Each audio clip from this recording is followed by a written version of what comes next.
Hi, welcome back. Today in this video, I am going to explain SAP BTP architecture in the simplest way possible. Here is what we cover today. First, the BTP account hierarchy, global account, directories, and subaccounts, explained simply. Second, what Cloud Foundry, Kyma, and ABAP environments are, and when you use which one. Third, what entitlements and quotas mean and why they matter. Fourth, and how the BTP Cockpit, your control center, ties everything together.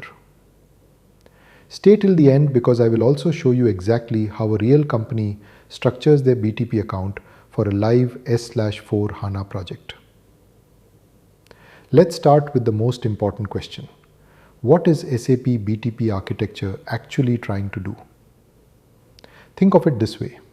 When a company signs a contract with SAP to use BTP, they don't just get one big box where everything happens together.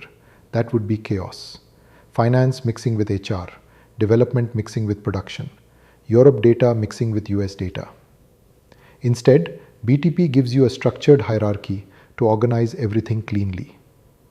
And the best way to understand this hierarchy is through one simple analogy. Imagine a large company, let's call it ABC Corporation. They have a head office building in Mumbai. Inside that building, they have different departments: finance, HR, technology, sales. Each department has its own floor, its own team, its own budget, its own rules. And inside each floor, individual offices where the actual work happens.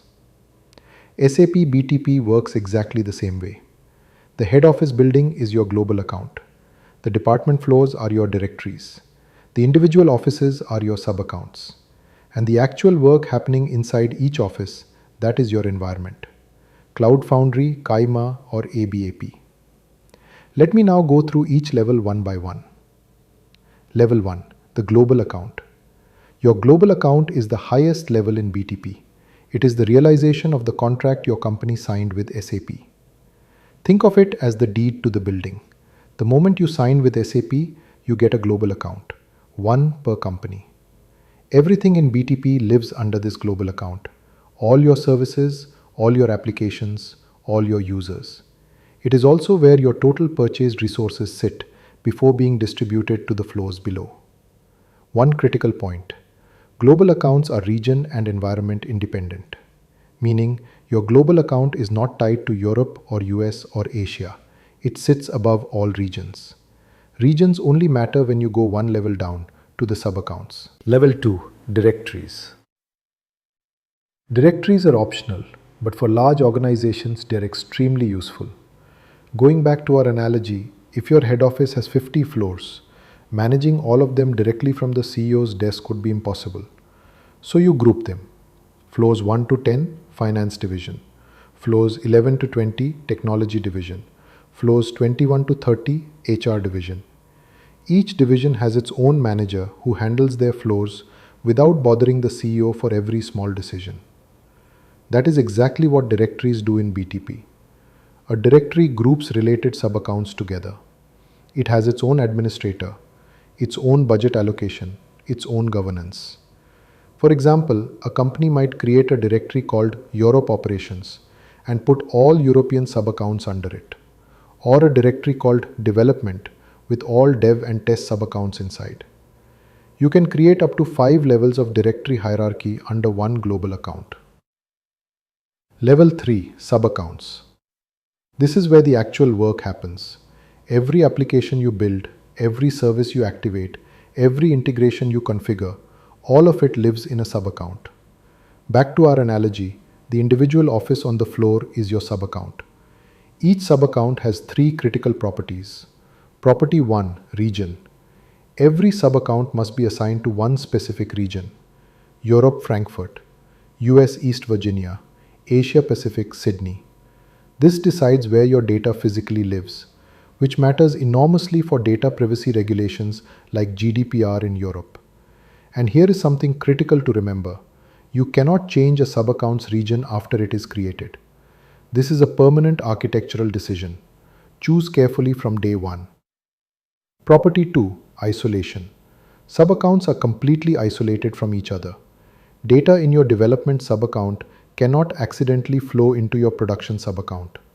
Users in one subaccount are not automatically users in another subaccount.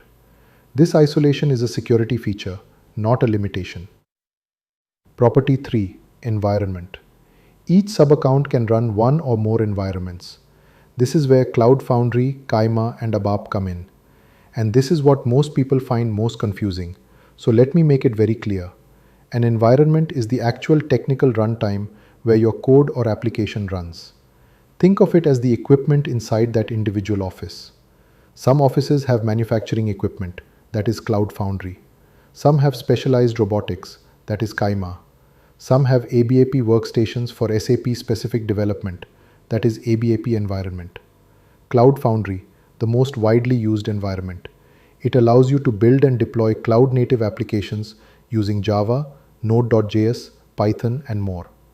When you enable Cloud Foundry in a subaccount, BTP automatically creates a Cloud Foundry organization for you. Inside that organization, you create spaces, like rooms inside the office. Typically 3 spaces per project: development, test, and production.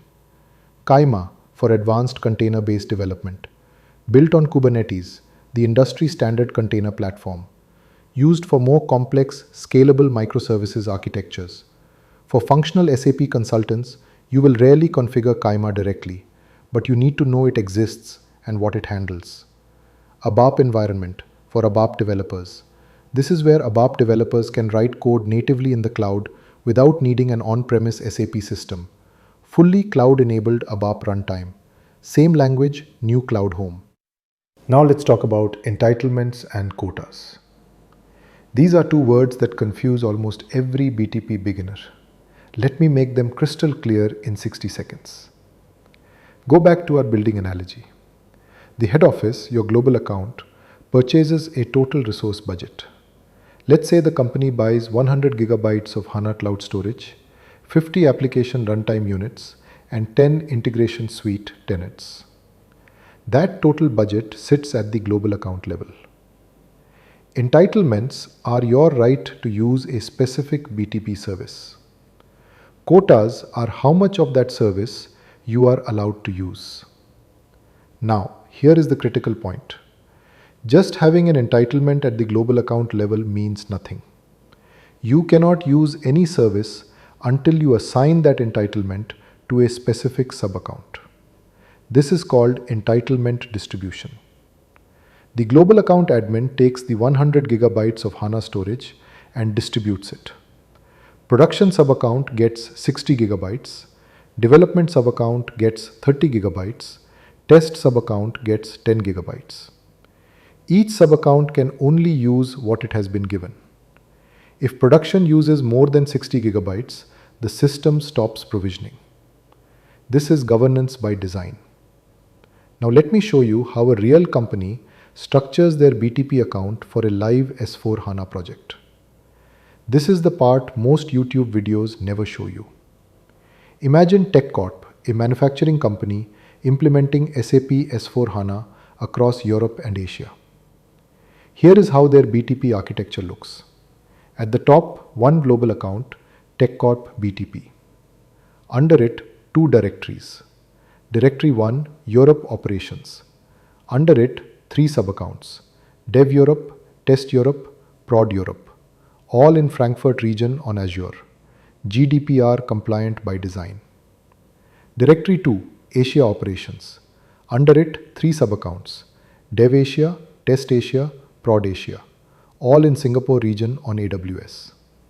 Each production subaccount has these environments enabled. Cloud Foundry for custom applications, Integration Suite for connecting S4 HANA to third-party logistics providers, SAP Build for custom approval workflow apps. Each development subaccount has the same services enabled, but with much smaller quota. The total cost is managed at global account level. Governance stays with the BTP Center of Excellence. Individual teams work independently within their own subaccount without interfering with each other. This is enterprise-grade BTP architecture. And this is exactly the kind of structure you will be asked to design or contribute to as a techno-functional consultant. Let me now walk you through the BTP Cockpit, your central control panel for everything we just discussed. The BTP Cockpit is a web-based interface where you manage your entire BTP landscape. You access it at cockpit.btp.cloud.sap. From the cockpit, you can do everything we discussed today. Create and manage subaccounts, assign entitlements and quotas to each subaccount, enable environments like Cloud Foundry in specific subaccounts, manage users and role collections, monitor service usage and costs. For anyone with a free BTP trial account, the cockpit is where you will spend most of your time as you start learning. One important tip from real project experience. Many beginners make the mistake of putting everything in one single subaccount during development. Development, testing, and production all in the same subaccount. This creates serious problems later. Data isolation breaks down. Security becomes a nightmare. Entitlement management becomes impossible. Always separate your environments into dedicated subaccounts from day one. Dev in one subaccount, test in another, production in a third. This is the #1 architectural best practice on every BTP project I have worked on. Let me give you a quick summary of everything we covered today. SAP BTP Architecture is a 4-level hierarchy. Level 1, Global Account. Your company's contract with SAP. One per company, region independent. Level 2, Directories. Optional grouping layer. Organize subaccounts by region or department or project. Level 3, Subaccounts, where actual work happens. Tied to one region permanently. Isolated from each other by design. Level 4, Environments. Cloud Foundry for cloud-native apps. Kyma for container-based microservices. ABAP for cloud ABAP development. And entitlements and quotas control what each subaccount can use and how much. In the next video, we go deeper into SAP BTP versus SAP S/4HANA. What is the difference? Which one does what? And how do they work together on a real project? If this video gave you clarity, please subscribe to SAP Ocean. Every video in this series is completely free. Drop your questions in the comments. I read every single one and respond personally. See you in the next video.